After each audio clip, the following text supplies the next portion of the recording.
దేవునికి స్తోత్రం కలుగుగాక. పరిశుద్ధ ఈ గ్రంథంలో భక్తుడైనటువంటి ప్రవక్త ఇర్మియాకు కలిగిన ప్రత్యక్షత, ఇర్మియాని తల్లి గర్భంలోనే పిండముగా ఉన్నప్పుడే దేవుడు ఇర్మియాని ప్రతిష్ఠింపజేసుకున్నాడు, ఇర్మియాని ఏర్పాటు చేసుకున్నాడు. ఇర్మియా పట్ల మంచి ప్రణాళిక కలిగి, మంచి ఆలోచన కలిగి, మంచి ఉద్దేశం కలిగి దేవుడు ఇర్మియా పట్ల కలిగిన సంకల్పం చాలా గొప్పది. అసలు ఇర్మియానే ఎందుకు దేవుడు ఎన్నిక చేసుకున్నాడు? ఇంకెవరో లేరంటే ఉన్నారు, కానీ సమయంలో దేవుడు ఎన్నిక చేసుకున్నాడు. మోసేని దేవుడు ఎన్నిక చేసుకున్నాడు. మోసే తర్వాత యెహోషువ, కాలేబు, ఇశ్రాయేలు, ఇలా మనం చెప్పుకుంటూ వెళ్ళిపోతే చాలామంది దేవునికి అనుకూలమైనటువంటి వారు, దేవుని మాట వినేవారు, దేవుని చిత్తం చేసేవారు, దేవునికి లోబడేవారు. అబ్రహాము, ఇస్సాకు, యాకోబు, యోసేపు, దావీదు, చెప్పుకుంటూ వెళ్తే నోహు, ఇలా అనేక మంది ఉన్నారు. వారందరూ కూడా దేవునికి విధేయులు, దేవుని మాట విన్నారు, దేవునికి లోబడ్డారు, దేవుని యందు భయభక్తులు కలిగి ఉన్నారు, పరిశుద్ధ జీవితాన్ని కలిగి ఉన్నారు, వాక్య జ్ఞానం, ధర్మశాస్త్రం ఎరుగున్నారు, ధ్యానం చేయడంలో ముందు జ్ఞానవంతులుగా ఉన్నారు, ప్రార్థించడంలో వారు శ్రమించారు, సహవాసం కలిగి ఉన్నట్లు దేవుడితో ఆ సహవాసాన్ని పొందుకోవటానికి వారు పడ్డ కష్టం, వారు పడ్డ శ్రమ అంతంత కాదు. రాత్రి పగలు కనిపెట్టేవారు, ఉన్నతమైన సహవాసాన్ని చేశారు. పిల్లల గమనించండి, ఇర్మియాను కూడా అలాగే ఎన్నుకున్నాడు. ఇర్మియా ఖచ్చితంగా దేవుని చిత్తం చేస్తాడు, దేవునికి లోబడతాడు, దేవుడు ఆశించినట్టు దేవునికి ఉద్దేశాన్ని నెరవేర్చగలుగుతాడన్న నమ్మకం దేవునికి ఇర్మియా మీద కలిగింది. ఒకవేళ నేను ఎన్నుకుంటే, ఒకవేళ దేవుడిని పిలిస్తే, ఒకవేళ దేవుడు నీకు అవకాశం ఇస్తే నువ్వు ధన్యుడివే. ఎందుకంటే నేను నమ్మి నీ భుజస్కంధాల మీద ఆయన రాజ్యపాలన పెడుతున్నాడంటే, నేను నమ్మి ఆయన సువార్త నీకు అప్పగిస్తున్నాడంటే, నేను నమ్మి ఆయన నీ చేతిలో పని పెడుతున్నాడంటే నువ్వు ధన్యుడివే. ఎందుకో తెలుసా? అందరికీ ఆ భాగ్యం రాదు, అందరికీ ఆ ధన్యత రాదు, అందరూ కూడా యోగ్యులైనట్టు వారు ఉండరు. అర్హత కలిగించి దేవుడు ఎన్నికలేని మిగిలిన నాయనగా అర్హత కలిగించడానికి ఎంతో ఉన్నతమైన ప్రణాళికలు వేసుకొని దేవుడు తన చిత్తానుసారంగా నీకు అవకాశం ఇస్తున్నాడు. ఈ రాత్రికాల సమయంలో వాక్యం ఉంటున్నా బిడ్డ, దేవుడు అవకాశం ఇస్తే దేవుని ఎదురు తల వంచి, దేవుని ఎదురు సాగిలపడి, పాదాలపై పడి, వంగి ఒదిగి ఆయన సన్నిధులు, ఆయన చిత్తాన్ని మనం తల వంచితే తప్పకుండా నీ జీవితం దేవుడు ఈ తరపు ఏ క్షణం ఇప్పుడే మార్చిపోతున్నాడు. ఇర్మియా జీవితాన్ని మార్చేశాడు. ఇర్మియాతో చెప్తాను, ఇశ్రాయేలు ప్రజలతో ఏ మాట అయితే ఇచ్చాను, ఏ మాట అయితే నేను స్థిరపరుస్తానని చెప్పాను, వాళ్ళ నోటిని ఇర్మియాకు తెలియజేసింది. ఏంటంటే, ఇశ్రాయేలు ప్రజలు దేవుని విసర్జించి, దేవునికి విరోధంగా నడుచుకొని, దేవునితో సహవాసాన్ని కోల్పోయి, దేవుని సన్నిధికి రాకుండా, దేవుని ఎదురు సాగలపడకుండా, దేవుని సన్నిధిలో సాగవేయకుండా, దేవుని పాదాలపై పడి, దేవుని సౌఖ్యములో దేవుని చిత్తాన్ని వెతక్కుండగా, దేవుని వెతక్కుండగా వాళ్ళ స్వచిత్తాన్ని ఆధారం చేసుకొని, వాళ్ళ సుబుద్ధిని ఆధారం చేసుకొని వారు దేవుని మర్చిపోయారు. అందుకనే దేవుడు అంటున్నాడు ఇర్మియాతో, నేను నా జనులకు, ఇశ్రాయేలు ప్రజలకు, నా జనులకు, నా జనాంగానికి నేను మాట ఇచ్చాను, ఖచ్చితంగా నెరవేరుస్తాను. నెరవేర్చడమే కాదు, ఆ మాటని దేవుని స్థితిలో నీవు నాకు మొరపెట్టు,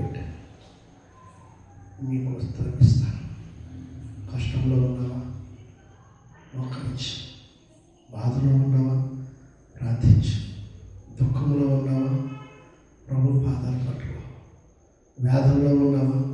వాక్యం ధ్యానించు. నలిగిపోయి కురికిపోతున్నావా? ప్రభు చెంతకు రా.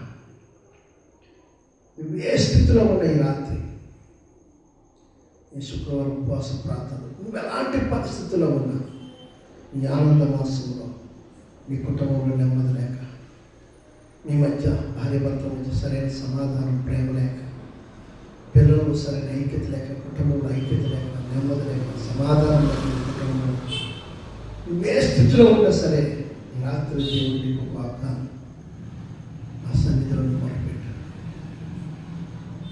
ఏది అడుగుతున్నావో అది ఇవ్వటానికి, నీకు ఉత్తరం ఇవ్వటానికి, లేదా నీకు జవాబు ఇవ్వటానికి, నీకు ఆమోదించడానికి, నీకు ఫలం ఇవ్వడానికి, నీకు ప్రతిఫలాన్ని ఇవ్వటానికి, నీ ఎడల కార్యం జరిగించడానికి సిద్ధంగా ఉన్నా. ఇప్పుడే ఈ క్షణం దేవా, అప్పుల్లో ఉన్నా, అప్పులు తీర్చమా, ఈ రుణ బాధల నుంచి విమోచించమను. ఉద్యోగం లేదా దేవా, నాకు ఉద్యోగం లేదే, ఇంత చదువు చదివించాం, ఒక మంచి ఉద్యోగం సిద్ధపరచు. లేదు వ్యాపారం చేస్తావా, వ్యాపారం లాస్ అయిపోయిందా ప్రభా, వ్యాపారంలో చాలా నష్టాలు పడ్డా, తిరిగి నేను పొందుకోవడానికి సహాయం చేయమని రాత్రి తీర్మానం తీసుకో. చదవలేకపోతున్నావా, మనసు రావట్లేదు, పరిశుద్ధాత్మ దేవుడా, తండ్రి అయిన దేవా, ఈ కుమారుడు ఆత్మలను పంపించి చదువుకున్నాడు పురుగలకు, పరిశుద్ధాత్మ దేవుడు నిత్యమునాలో ఉండేట్లుగా సహాయం చేయని ప్రార్థించి. నీకు సరైన ఇల్లు లేదు, ఒక గుడారం లేదు, ఒక మంచి ఇల్లు లేదు, రాత్రిలో ప్రార్థించి ఆయన రెక్కలేని గుడారం ఇచ్చి ఒక మంచి గృహాన్ని, నూతన గృహాన్ని ఇస్తారు. ధనం లేదా, దాని కొరకు ప్రార్థించి కొంచెం నమ్మకంగా ఉండు. నువ్వు నమ్మకంగా ఉండు, నిండైన దేవునికి ఇస్తాడు. ప్రియులారా, వీటన్నిటికీ కారణం ఏంటి తెలుసా? మనం 10వ భాగము ప్రతిష్టాపనము, సేవకులు వస్తే చూడం, సేవకులు గౌరవించం, సేవకులు ప్రేమించం, సేవకుల పట్ల విధేయత కలిగి, అభిమానం, ప్రేమ కలిగి ఒక దైవజనుని దేవుడిగా చూడలేము. ఎలాంటి పరిస్థితుల వలనే ఈరోజు వ్యాపారంలో లాస్, ఉద్యోగం లేకపోవడం, గర్విష్ఠత మన చేతులకు చోటించి నీ జీవితంలో దేవుడు ఇచ్చే ఫలాలు కోల్పోతాం. 10వ భాగం ఇవ్వడానికి ఇష్టపడదు. చేతుల కష్టాల చేత అంతా సిలి సంచలేసిన అయిపోతుంది. దానికి కారణం ఏంటి తెలుసా? నువ్వు 10వ భాగం ఇవ్వకపోవటమే. ఇది సత్యం. ఉదయంలో నుంచి, కొత్తిమీరలో నుంచి, జీలకర్ర, బిర్యానీ అన్నిట్లోంచి ఇశ్రాయేలు ప్రజలు ఇచ్చారు. పౌలు గారు అంటే ఇచ్చిన కొద్ది ఆశీర్వదించబడుతున్నారు. నువ్వు ఎప్పుడైతే మనం నేర్చుకుంటావో దేవుడు నీకు ఇస్తాడు. ఇచ్చి శోధించి మన మలాకి మనం 3వ అధ్యాయంలో చెప్పాలి. నువ్వు ఇవ్వు, ఇచ్చిన దేవుడు అంటే ఆకాశవాకుడు తెలుస్తాడట, ఆకాశం మీద మంచి ధన్నిధులు తెలుస్తాడట. నీ అవసరం ఏదైనా అబ్బా, నీ అవసరం ఏదైనా తప్పకుండా నీ అవసరమైన దాన్ని ఖచ్చితంగా దేవుడి రాత్రి 20:33 నుంచి మాట్లాడుతున్నాడు. తప్పకుండా నీ అవసరం ఏదైనా తీర్చడానికి సిద్ధంగా ఉన్నాడు. తప్పనిసరిగా నీ జీవితంలో ఆయన ఇచ్చిన మాట, ఆ మాటని నెరవేర్చడమే కాదు, దాన్ని స్థిరపరుస్తాడు. ఆమె స్థిరపరిచే దేవుడు. ఎన్ని ఆటంకాలు వచ్చినా, ఎన్ని అభ్యంతరం కలిగిన, శత్రువు ఎలాంటి కుతంత్రాలు, పండాగల పని, వాడు ఎలాంటివి చేసిన వాడిని ఎంత మాత్రం కానించి వాడు చేసి అన్ని కూల్చేసి దేవుడు నీకు విజయాన్ని ఇస్తాడు, నీకు జయం ఇస్తాడు. కొన్ని కుంగిపోతున్నావా? కొన్ని కారణాలు బట్టి, ఏదో బలమైన కారణం, లేదా ఒక బలమైన రోగం, బలమైన జబ్బు, బలమైన వ్యాధి, లేదా దురాత్మలు, చేతబడి శక్తి, చెల్లించి ఇలాంటి వాటిలో నువ్వు కృంగిపోతున్నావా? నువ్వు దేనికి భయపడక్కర్లేదు. నీ దేవుడికి భయపడితే అవన్నిట్లో నుంచి దేవుడు బయటకు తీసుకొస్తాడు. దేవుడి స్తోత్రం. నీ భయములన్నిట్లో నుంచి నువ్వు విడిపించి విమోచిస్తాడే.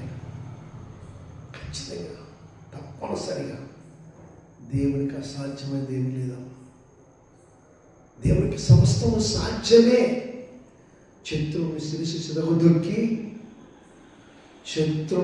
సిదగదొక్కి నీ పక్షమును నిలిచి నిన్ను విడిపించి విమోచించి ప్రాణం పెట్టి రక్తం గార్చి నిన్ను స్వాతంత్రంగా చేసిన దేవుడు నీకు వస్తున్నట్టు చిన్న చిన్న అపాయాలు, ఆపదలు, రోగాలు, వ్యాధులు, జబ్బులు, బలహీనతలు, దురాత్మలు, దేవాత్మలు, చీకటి, కీడు, అపజయాలు, ఏమీ నా అవమానాలు, ఏమీ నిందలు, ఏమీ చేయదు.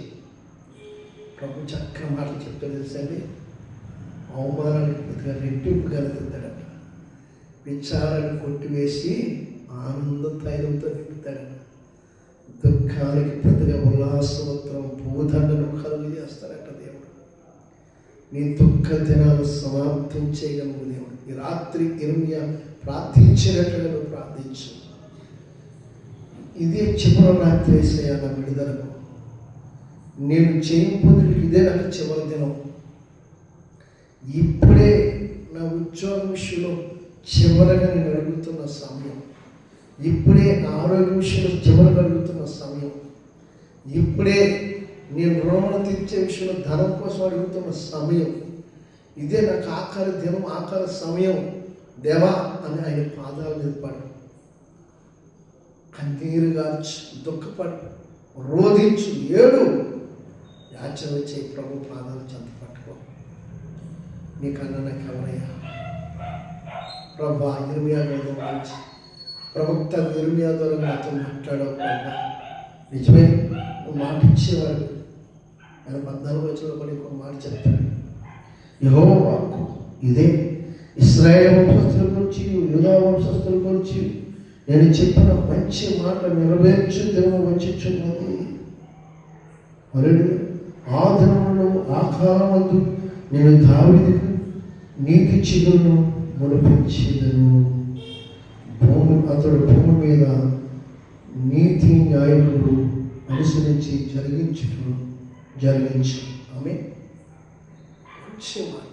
అదే ఇర్మియా గ్రంథంలో 1వ అధ్యాయంలో కూడా చెప్పాడు నా మాట. అని ఏ మాట ఇచ్చినా ఆ మాటని చక్కగా నెరవేర్చగలిగిన సర్వాధికారము కలిగిన దేవుడు. ఆయన ఏమంటాడు తెలుసా? చాలా అద్భుతమైన మాట వాడాడు. ఆ మాట ఆశ్చర్యం.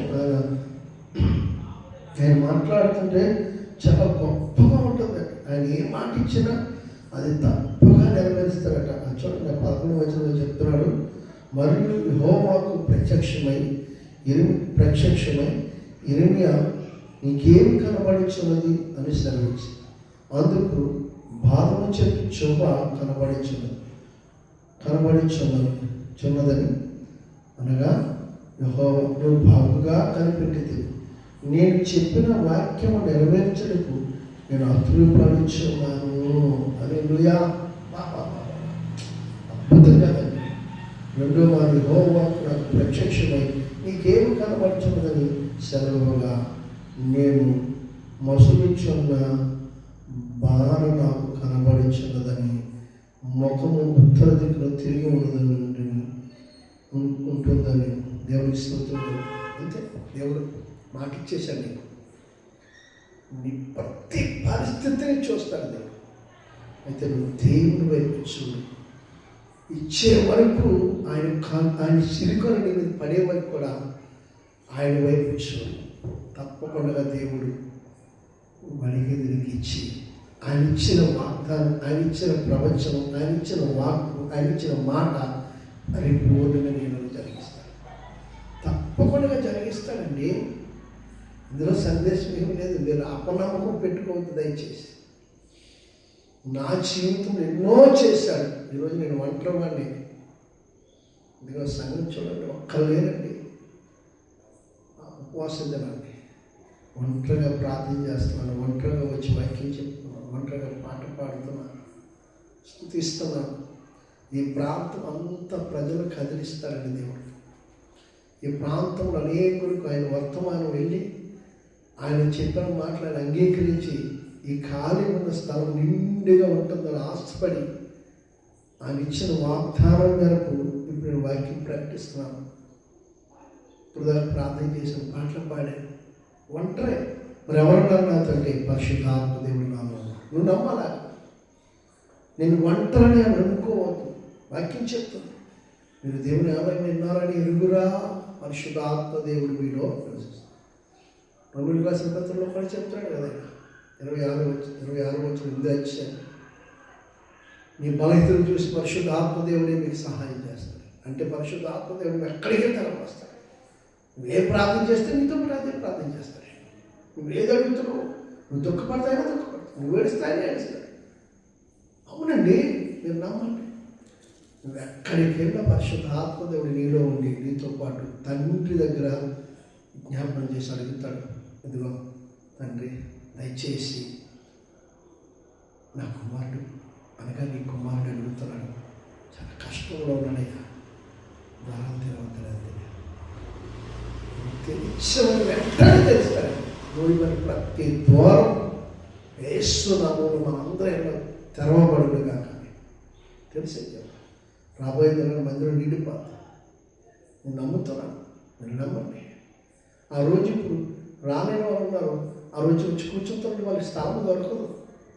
దేవుడు అవకాశం ఇచ్చినప్పుడు, అవకాశం మొదటి చెప్పాను, అవకాశం మీకు వచ్చినప్పుడు నేను చేయను, నేను రాను, నేను వెళ్ళను, నాకు తెలియదు అన్నది. బాలుడినే అన్నాడు ఇర్మియా, బాలుడు అనవద్దు అన్నాడు ఇర్మియా. దేవుని స్తోత్రం. తల్లి గర్భంలోని ప్రతిష్ఠింప చేసేసుకున్నాడు. హల్లెలూయా. నత్తివాడినయ్యా, నాకు మాట సరిగ్గా రాదు, మాట్లాడడం తెలియదు అన్నాడు మోషే. ఇదిగో నీ నోటికి నీ అన్నము ఆహ్వానిస్తానన్నాడు. దేవుని స్తోత్రం గారు కాక. నిజంగా నాకు బైబిల్ సరిగ్గా చదవడం రాదండి, నేను పెద్దగా చదువుకోలేదు. ఇది నిజం, ఇది నా చదువు కాదు, నా జ్ఞానము కాదు. నా దేవుడిని యెహోవా ఆత్మ ఎల్లప్పుడూ నాలో నిలుచుకుంటుందని నేను నమ్ముతున్నాను. అంతే, అదే నమ్ముతున్నాను. ఆయనే నడిపించుకుంటున్నాడు. మీరు నమ్మితే ఆయన మహిమని చూస్తారు, అంతేకాకుండా ఆయన ఫలాలు కూడా మీరు అనిపిస్తారు. ఆయన కృప మనందరికీ తోడై ఇర్మియా ప్రవక్త వలె ప్రభు యొక్క సన్నిధిలో మొరపెట్టి ప్రతి మాట మనకి ఇచ్చిన వాగ్దానం ప్రవచనాలు స్థిరపరచమని మన ప్రార్థన ఆలకించి కొత్త సంగతులు మన నోట్లో నింపి గూఢమైన సంగతులు మనలో ఉంచి మన ప్రార్థనకు తగిన ప్రతిఫలాలు, మన ప్రార్థనకు తగిన జవాబులు, మన ఏళ్ళ గొప్ప గొప్ప కార్యాలు ఇర్మియా పక్షం ఇశ్రాయేలు ప్రజలు చేసినట్లుగా మనకిచ్చిన వాగ్దానం, మనకిచ్చిన ప్రమాణం, మనకిచ్చిన మాట మన బ్రతుకులు, మన జీవితాలు మనలో స్థిరపరచబడి పరిపూర్ణంగా ఆ మాట నెరవేర్పించాలి. Amen. God bless you. Thank you.